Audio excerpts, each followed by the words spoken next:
What's up, guys? How's it going? Thank you guys so much for tuning in today. So yeah, today I just wanted to go over the mechanics of shading, right? But before we go into that, I want to show you guys how a tattoo machine works. First off, we're gonna open this cartridge here. We're using a 7 curve mag. I don't know if you can see that. 7 curve mag right there. And so what the tattoo machine does, there's a pin inside this here. There's a pin, there's a whole rotary motor that kind of drives the pin up and down, right? And there's a pin inside this little, here, I'll show you guys. I could take off this grip here. There's a little pin in this little area here. I don't know if you guys can see it. Yeah, right there. So that pin drives this plunger, this needle plunger right here. This needle plunger, and it drives it up and down, right? Well, it drives it down.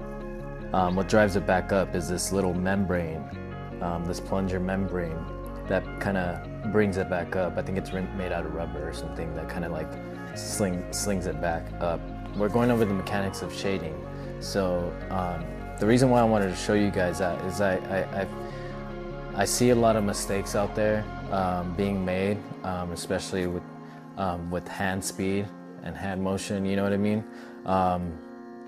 And I feel like a lot of people that make those mistakes don't really understand the mechanics of a tattoo machine.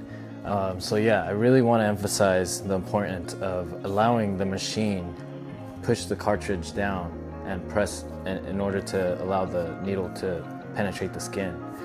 There's a lot of times and the reason why I say that is because there's a lot of times I see a lot of people, you know, they got the right voltage, they got the right needle depth, you know, they got the consistent technique, but their hand speed, right?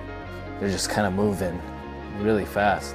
And the reason why that's not good is because you're not allowing the machine to do its job. There's 3 things that we need to be aware of. One is hand speed, 2 is keeping a uniform direction, 3 is having adequate needle depth. So without those 3, you're not going to have a consistent shade, tone, or value, you know what I mean? I'm going to show you each situation with missing key component. For the first one, we're going to have adequate needle depth, we're going to have uniform direction, we aren't going to have consistent hand speed. All right. Okay, you guys can see here the needle depth, right? Okay.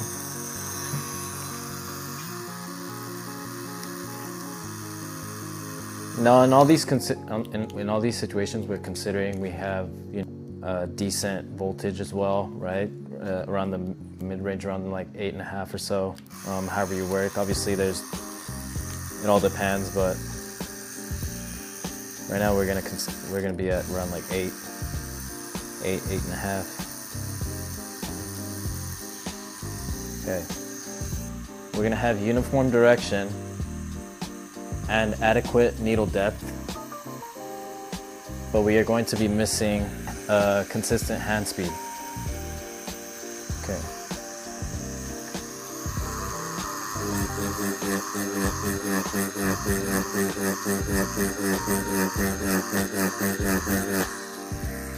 All right.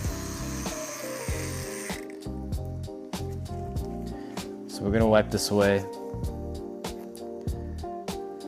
See that there? You get like this choppy texture, right?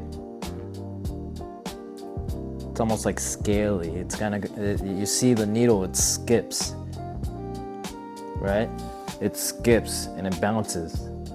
That's what that spacing is. That's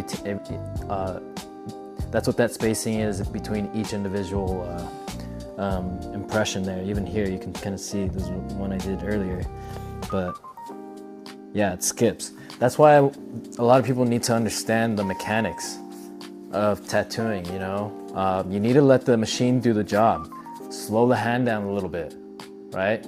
As long as you have like a decent, you got decent voltage, you got adequate needle depth, and maintain a uniform direction. But if you don't have that right hand speed, then it's just not, it's gonna look choppy. It's gonna, I mean, you could definitely get the job done, but it's just not gonna look good, you know what I mean? You're not gonna get that silky smooth shading. All right, we're gonna have decent hand speed. We're gonna have adequate needle depth, but we're gonna be missing the uniform direction. Here it goes.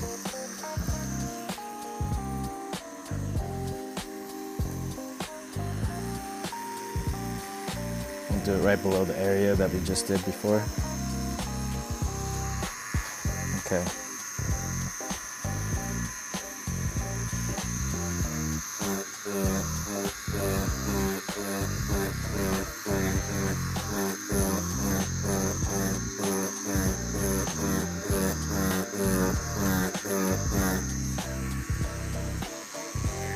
Okay. I don't know if you guys saw that there. I was going in multiple different directions. All right. It's a clear view there. See that? Just looks dirty, right? Let's back up a little bit.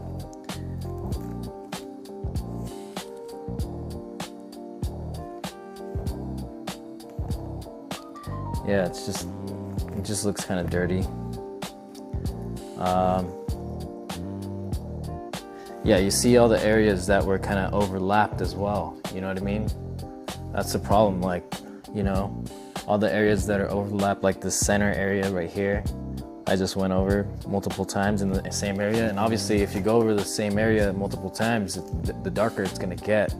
You know, that's why it's very important to maintain a directional motion, right? This similar direction, uniform directional motion. That's very important. Otherwise, you're gonna end up with like very choppy, very inconsistent shading. It's gonna look some spots are gonna be blotchy. Some spots are gonna be, you know, untouched. It's just not gonna. And how do you even keep track of that? How do you keep track of like going all around, making sure you got every single area, you know, evenly? It's a lot. It's very hard to do that, right? Unless you're looking for this sort of texture, I would stay away from going in all kinds of directions, you know what I mean? So yeah, that's why you want to maintain a good directional motion. Okay, so now we're gonna have uniform directional motion, we're gonna have good hand speed, but we're just gonna be missing adequate needle depth here. Going from like a nickel's width here, and then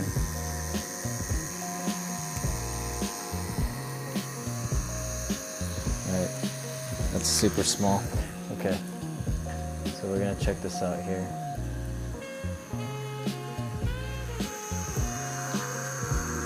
All right, so now we're gonna have consistent hand speed. We're gonna have good uniform direction, but this time we're gonna be missing adequate needle depth, okay? I'm gonna do it right next to the area right here.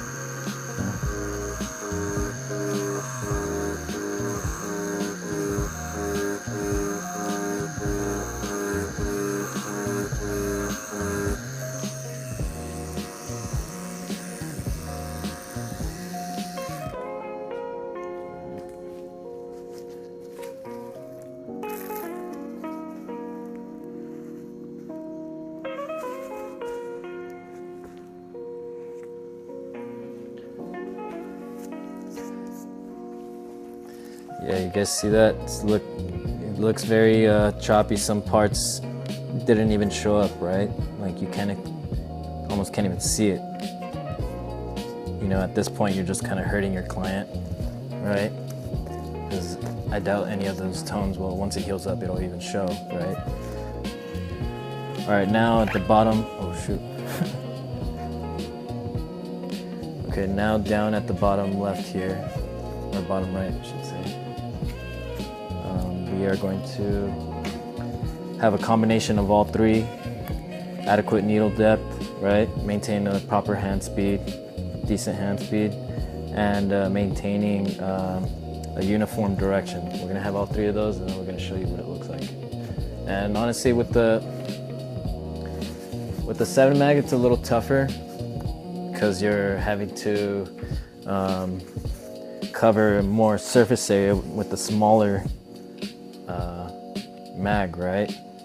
The less times you have to go over something in order to cover the right surface area, the better, the more smoother it's going to come out. You know what I mean?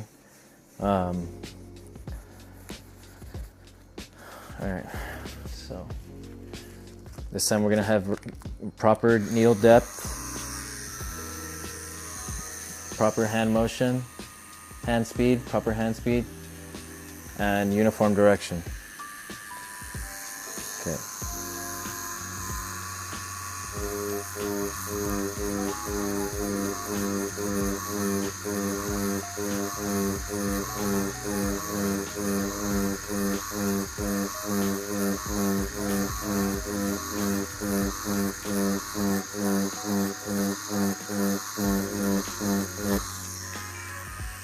All right, let's see that.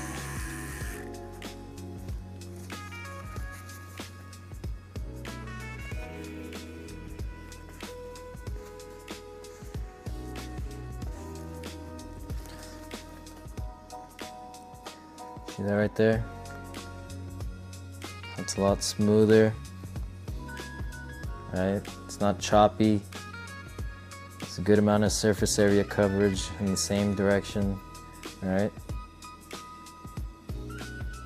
Nice and saturated. So yeah, that's it. That's all I got for the mechanics of shading for today. I hope you guys learned something. Please let me know in the comments down below if you have any questions or comments. Make sure to like and subscribe this video. Thank you guys so much. Take care, guys.